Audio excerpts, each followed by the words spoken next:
हड्जा पृथ्वी पर रहने वाली सबसे आदिम जनजाति है। वे धनुष और तीर की मदद से अपने खाने का शिकार करते हैं, जैसे कि हजारों साल पहले हमारे पूर्वज किया करते थे। जंगली सवाना की गहराई में जहाँ कोई नहीं जानता कि अगली झाड़ी के पीछे क्या होगा, वे रॉक हाइरैक्स, एंटीलोप्स और बबून का पीछा करते हैं।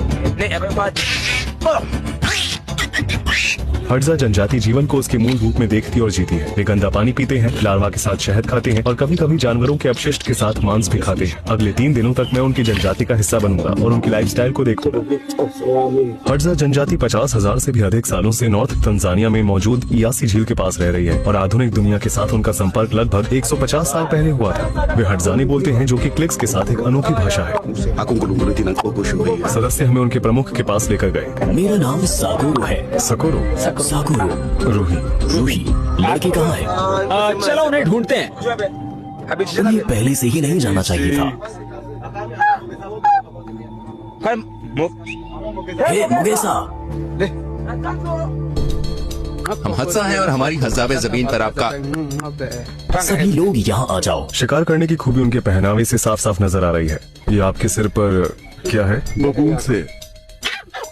बबून की हाल है। जब मैं छोटा था तो हर समय रोता रहता था। मेरी माँ को ये पसंद नहीं था, इसलिए उन्होंने मेरे चेहरे पे ही निशान बना दिए। आंसुओं में मौजूद नमक से घुले घाव जलते हैं और इससे बच्चे दर्द महसूस होने पर रोना नहीं सीखते हैं। अब मैं बड़ा हो गया हूँ और अब मैं बिल्कुल भी नहीं रोता हूँ। यहाँ जवान लोगों का एक ग्रुप अगले शिकार के लिए अपने सामान तैयार कर रहा है। यहाँ कौशल पीढ़ी दर पीढ़ी चली आ रही है। मेरे तीर सबसे अच्छे हैं और मैं उन्हें खुद बनाता हूँ। शिकार करते समय अगर हमें कोई जानवर दिखाई देता है तो हम जानवरों की प्रजाति के अनुसार अलग अलग बर्ताव करते हैं। कुछ जानवरों को सूंघने और देखने की अच्छी समझ होती है। ऐसे में हमें चुप रहना चाहिए और छुप जाना चाहिए। हम धीरे धीरे आगे बढ़ते हैं जब तक कि हम उसके काफी करीब नहीं आ जाते। उसके बाद ही हम निशाना लगाते हैं। ये क्या हुआ था? लेपर्ड। बहुत समय पहले मुझ पर एक लेपर्ड ने हमला किया था।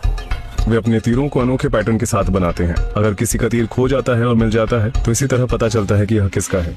यह भी दर्शाता है कि शिकार किसने किया है। उनके धनुष पर उनके द्वारा शिकार किए गए जानवरों के कुछ हिस्से के ये अनोखे पैटर्न है। इससे पता चलता है कि शिकारी कितना प्रभावशाली और अनुभवी है। इसके अलावा वे तीर को स्थिर रखने के लिए पक्षी के पंखों का इस्तेमाल करते हैं। तीर बनाने के लिए सबसे पहले वे लकड़ी का एक टुकड़ा लेते हैं और उसे सावधानी से काटते हैं। यह जितना हो सके उतना हल्का और सीधा होना चाहिए। वे हमेशा प्रगति को नियंत्रित करते हैं और किसी भी मोड़ को ठीक करने के लिए अपने दांतों का इस्तेमाल करते हैं। आप किस जानवर से सबसे ज्यादा डरते हैं? हाथी, शेर और लेपर्ड। हाथियों की सूंड बहुत बड़ी होती है। ये लगभग कुछ भी पकड़ और खा सकते हैं। वे बहुत धीरे धीरे खाते हैं। उनके